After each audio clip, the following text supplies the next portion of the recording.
right this second. There's a lot on the line, playing out live all across our country. And it all leads to this. It's your voice, your vote. Now reporting live from ABC News Election Night headquarters in Times Square. Here again, George Stephanopoulos. And welcome back to Election 2014. Here with our whole team in ABC News headquarters. And all night long, we've been telling you about Senate control. That's the big prize tonight. Republicans need to pick up 6 Senate seats to get control of the Senate. And they just picked up their 5th. And it is a big one, the state of Colorado, where Congressman Cory Gardner has defeated the incumbent Democrat, Senator Mark Udall. Cory Gardner, a congressman, got into the race after another Tea Party candidate dropped out, facing Mark Udall, who won 6 years ago, was not able to prevail this time around. Faced a lot of criticism, David Muir, for his focus on women's issues. What do the exit polls show? This is incredible, especially when you think Colorado, Obama won twice. It's where he started with the nomination in 2008. Look at this. Job performance, 55 disapproved of the president. And here's how they voted when you break it down. They clearly went for Cory Gardner. 82% of those who disapproved of Obama voting for Cory Gardner. And look at this, the women in Colorado, that one-issue race aimed towards women. Udall picks up 52% of the vote. But the key thing to remember here, George, is he won 15%, 15 points with women the last time around. And Cory Gardner edged into that quite impressively. So despite that focus, Cory Gardner able to cut into the women's vote. That's enough to give him the win. I want to go straight to Nate Silver, our forecaster from 538. Coming into the night, you had a 74% chance of Republicans taking control of the Senate. This win in Colorado for the Republicans really ups that.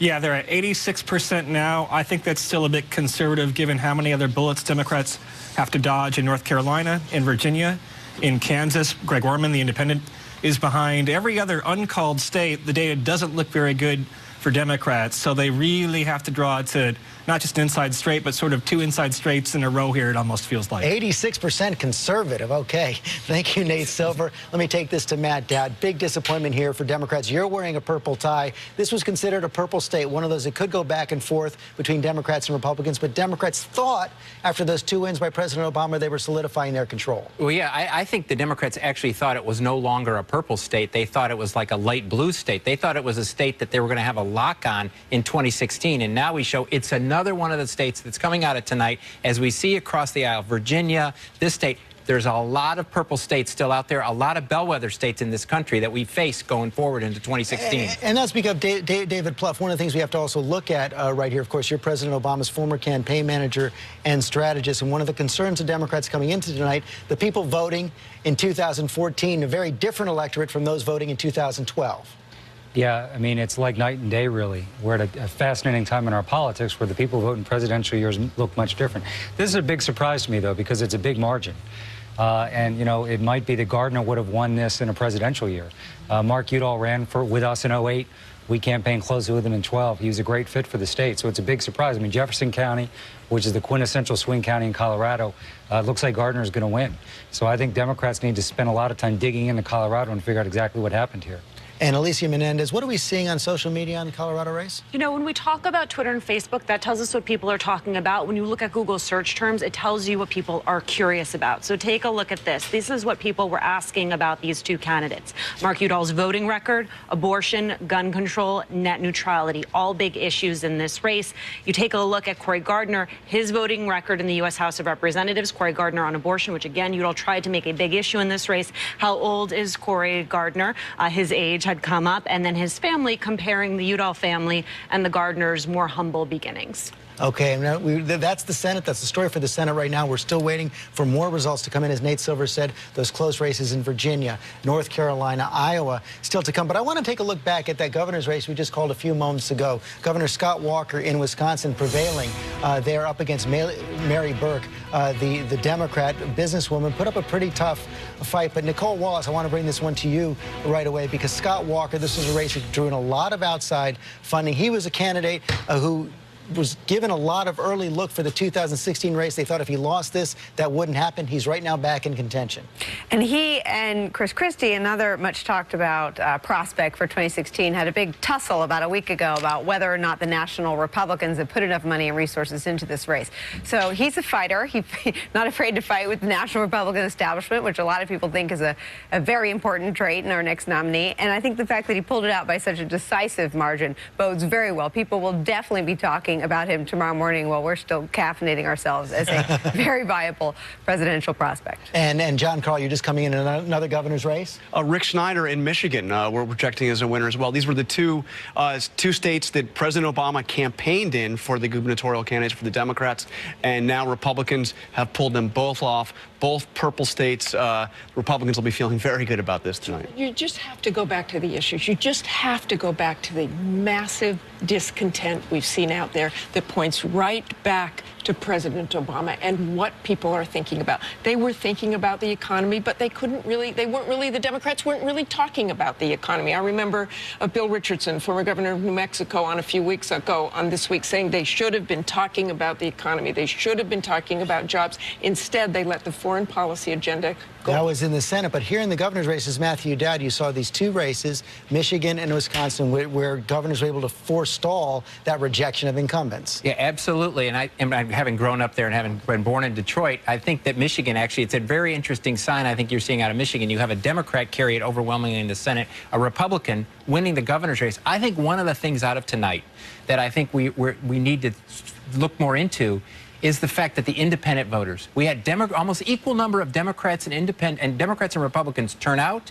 and equal about 95% of the partisans support their candidate, but independent voters tonight across the country supported Republicans by 10 points. And that is especially... That determined the election. And we're going to look at that in that upcoming state of Iowa as well. We do want to go back to the Senate right now. We've been talking about the state of Virginia all night, a lot closer than people expected to see there. Mark Warner facing a very stiff challenge from the Republican, former chair of the Republican National Committee, Ed Gillespie. Right now, with the votes coming in, 92% in, it's dead even, 49 to 49. Warner up by a few thousand votes right there. Bill Kristol, I remember just a couple weeks ago on This Week, you said, watch out for Ed Gillespie.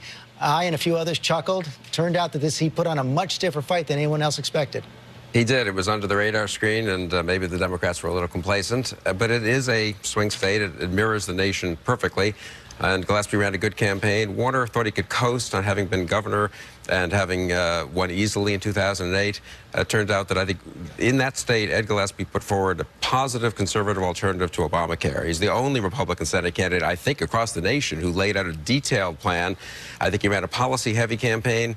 I don't know how many voters read all 32 pages of his plan, but I think they had the sense that he was a serious guy who wanted to go to Washington to enact a reform conservative agenda. He wasn't just running against Obama. He really tried to make that clear, and whether he wins or loses, and it looks like it'll be within 0.1%, I think that paid off for him. Yeah, we'll see if it's enough. You know, but that brings up an interesting point. I think you're right. He was the only one who put out a full replacement for Obamacare. But John Carl, we would have thought a year ago that Obamacare would have been the center of so many of these campaigns. It really wasn't. It really wasn't. If you look at the issues that ads were on, it's still more than any other one issue Republicans ran ads on Obamacare. But by the end of the campaign, it was virtually invisible in a lot of these races, as it was, more general Obama's leadership, a lot of the foreign policy. 20,000 ads about terrorism. Yeah.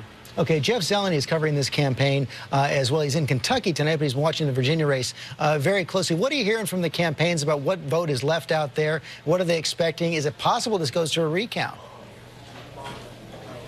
Well, George, it's very possible it goes to a recount because the loser of the race can request it if they're within 1%, and it's almost sure to be with 1%.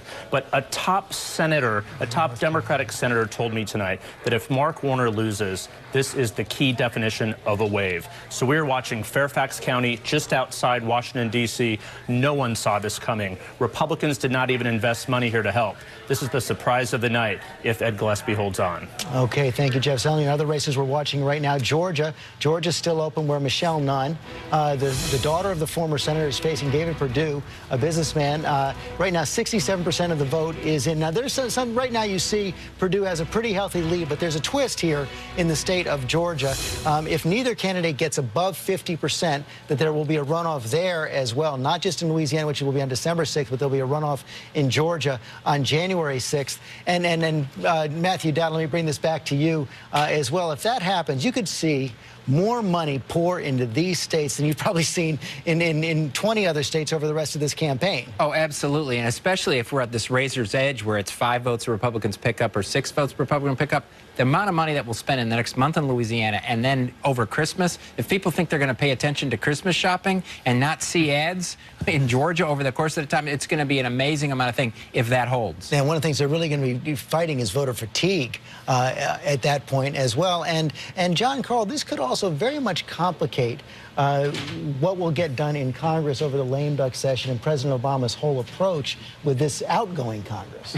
There's a lot left undone that the Congress pushed off until after the election needs to be done in this lame duck session, including basic things, George, like funding the government. And how will the Republicans play on that? We even have an attorney general vacancy coming up. The president's going to announce his nominee for attorney general, I expect, in the coming days. The question is, will he try to push it through while he still has a Democratic-controlled Senate? They haven't rolled it out. Okay, let's take a look at where things stand right now. We're still counting votes in a lot of states right now. We've been following the race for the Senate. You see right there, 5 states have switched from Democrat to Republican. 5 of the 6 seats that the Republicans need right now. Of course, there's a lot still out there. We're still waiting for Iowa. We're still waiting for Georgia, Louisiana, Kansas, Alaska. A lot of states still out there. We have projected the Republicans will retain control of the House, probably pick up some seats there as well. 36 governors at stake, and we've just heard that Republicans are going to hold on to the big states of Michigan and Wisconsin. Democrats have picked up the state of Pennsylvania. So there's a lot more to come here tonight, a lot of votes left to count. We're going to be back talking more about 2016. Diane Sawyer is going to be here in just a minute.